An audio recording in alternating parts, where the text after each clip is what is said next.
I'm here with Zoran, Dom, and Ned, writers, directors, producers, star of Stormrider, Legend of Hammerhead. I got the whole team here, so I'm pretty excited about this. I guess I'll start off. The three of you are credited as writers. How does that work? Does someone just come up with the first draft and the rest of you come in and kind of adjust it, or do you take turns on scenes, or because I understand how one person writes a script, but when you get multiple people, not quite sure how that works.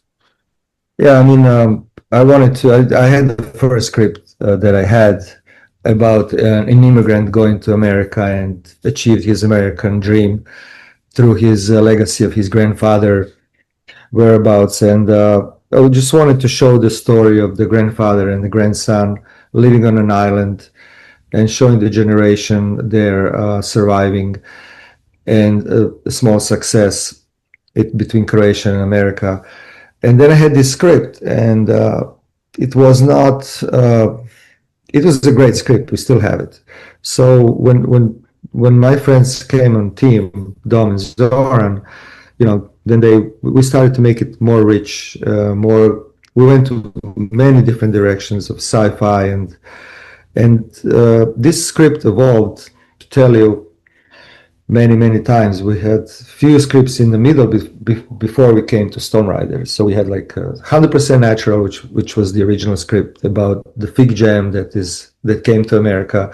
Then we had the Rover, and then we had the Islander, and finally now we had the Stone Rider. So this script evolved through three of us throughout the years, right? And I also gotta say, this movie looks great. I don't know what the budget is on this, but if I had to guess, I'd say 200 million because it looks fantastic. What were some of the stuff you had to focus? Like, what were the main focuses on this to just get everything on screen looking as good as it does?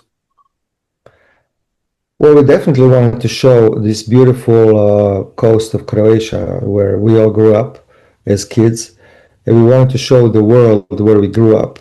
And for us was the vision, putting that on camera. We used the best camera we had there was, and we really liked the way it looked. And I'm going to let directors to talk about the rest.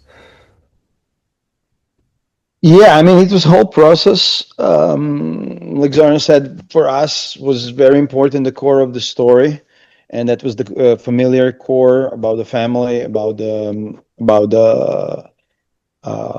grandfather, son, and younger son. So our focus was to build the universe around it and keep the emotional beats and relationship and develop those characters. So that's on a part of the script. Yeah, Zoran, you have something to say? Well, like our pretentious idea was to create a new genre with this film we call calamari sci-fi. That's like an antidote to corporate studio big movies that normally do these types of films on this type of scale, but do it independently and really handmade on every level. Like Don worked on visuals. I helped out with the score. Neb jumped in and acted. Like, again, it's such a small group of people that worked on this very intimately to create something that's handmade but looks big, and it's made outside of studio system, and also it's got the flavor, as you said, that's very original, and it borrows from everywhere, but it makes a concoct that's original and can stand on its own. What kind of lead time did your visual effects team have? Because like in big Marvel movies, for example, they have like all the toys to play with, but like a visual effects team's like, hey, we need this big fight scene. You got 2 days to do it, go, and then it looks like garbage. But I'm guessing maybe the visual effects team had more to work with and longer lead time, perhaps. Yeah, we basically took our time. We did not want to compromise the quality. Anything we did had to be on the highest level possible. And finding people that will do special effects took a long time because first people were not even close to our level. And then as Dom and Zoran were looking for different artists, especially Zom, who is visually heading this film to this direction. We finally found some partners that we like the quality, and it took a couple of years just on special effects. What kind of oh, sorry, go ahead. So, but we did shoot the races on actual water with actual boats in the actual storms when there was a ban on traffic on cars. So VFX was used to enhance the universe, but not as a base. Exactly. Yeah. Do you guys still have these boats like sitting at the dock somewhere that you take out once in a while? Because I know I would be keeping at least one of them. We rented those 3 different boats. Those are 3 military boats from 3 different owners. We barely convinced them that we have to bolt something on it. So once we got that, this was about 80% of the look. And then the rest of the 20% with the small little details and gadgets we added in CGI. So I would say it's all real. The real boats. We had 3 boats. Okay, definitely we multiplied few in the back through CGI, but there were 3 original boats that we used. It's true. What were some challenges that you had making this? Because usually you go in, it's like, okay, we got the plan, we're going to do this, this, and this. But I mean, it always happens. You're going to come across something where it's like, oh, we weren't planning on that, but it's a hump we got to get over. Yeah, I think that the first shooting back in 2018, it was way too ambitious. We had 35 days and we covered the whole coast from top to bottom, and then we went to Belgrade. I think this is where we were really too ambitious. A lot of things were missing after that. So, but we had this beautiful scenery, right? And our stories just didn't connect. So we had to start from the scratch. It was a long process like this. This movie took 8 years to make. Oh, goodness. Yeah. What was the... It's not a movie. That's what I wanted to say. It's like, we're kind of making an IP jumpstart. And, many movies of this scope have decades of comic books or just built-in material they can draw from and build on. And we had to invent everything from scratch, and all the rules and all the layers and all the backstories and how big is the universe and, how many centuries does it span? What happens 200 years before this movie, what happens 500 years after. So all of that was just overwhelming in so many ways. But I think over time, we found the way to distill it down to its most potent form. So I'm guessing there's maybe a sequel in the future on this, I hope. That's a Neb question. Well, it really depends how this film is going to make it. We're coming out completely unknown. We have a lot of odds against us. All we have is this beautiful picture. Excellent.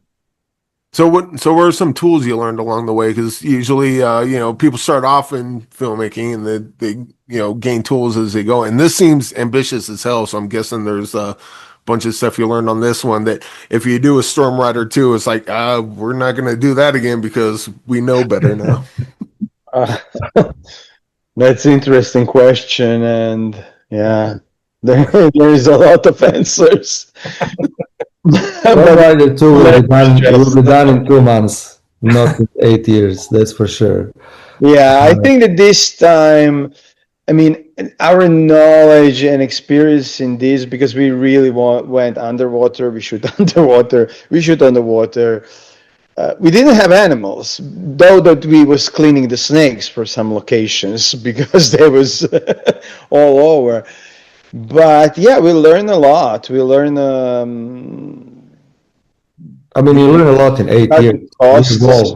We evolved as filmmakers. We all evolved, all 3 of us. We know what not to do, what technology now to use. That's the key. Where what is the balance between certain things that we see that's happening now in this moment on the market and everything else. In sense of the storytelling and cinema and a bigger picture, because if we grab audience, and we will grab audience, I believe so. There is a lot of the potential in the IP. So yeah, I think that will be much more faster and much more faster. faster and more organized. That's not a question. I mean, and we're not going to do it alone. We're going to do it with bigger partners if we do it. But we don't really think about that. We have a lot of ideas. I mean, we had to put a lot of this material and compact into this picture, but there is so much of the backstory that we couldn't show, right? There's so much in the future that we wanted to go. We want to go underwater. We want to go into space. We want to go everywhere. So there are a lot of ideas. True.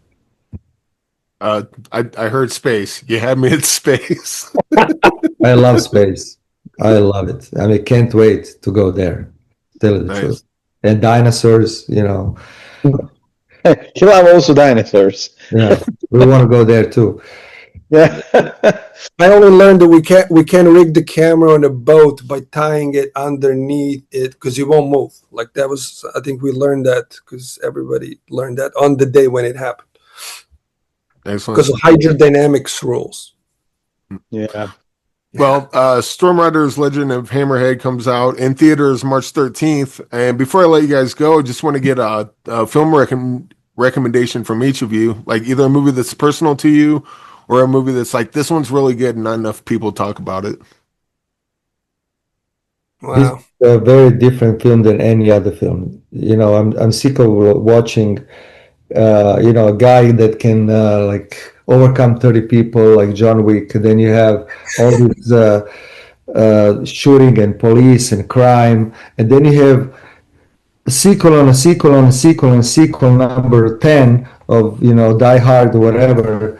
I mean, we wanted to bring to the audience something new, okay? Something from scratch that is fun to watch, a whole different world, and if they give us a chance, they will really enjoy it. Excellent. Zoran, Dom, do you guys have a film recommendation?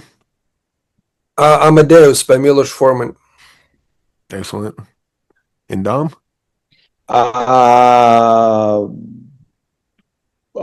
Well, that's the big one. I mean, Gladiator.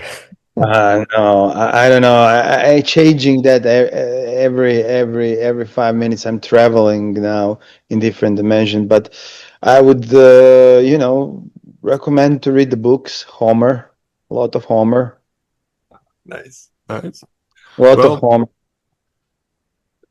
Well, Neb, Zoran, Dom, thanks for joining me, and congratulations on the movie, and wish you all the success, especially because I want to see Storm Rider in space. I don't know what that would be, but if it's in space and dinosaurs are there, I'm in.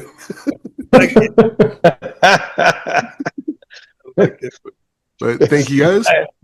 Take care. Bye.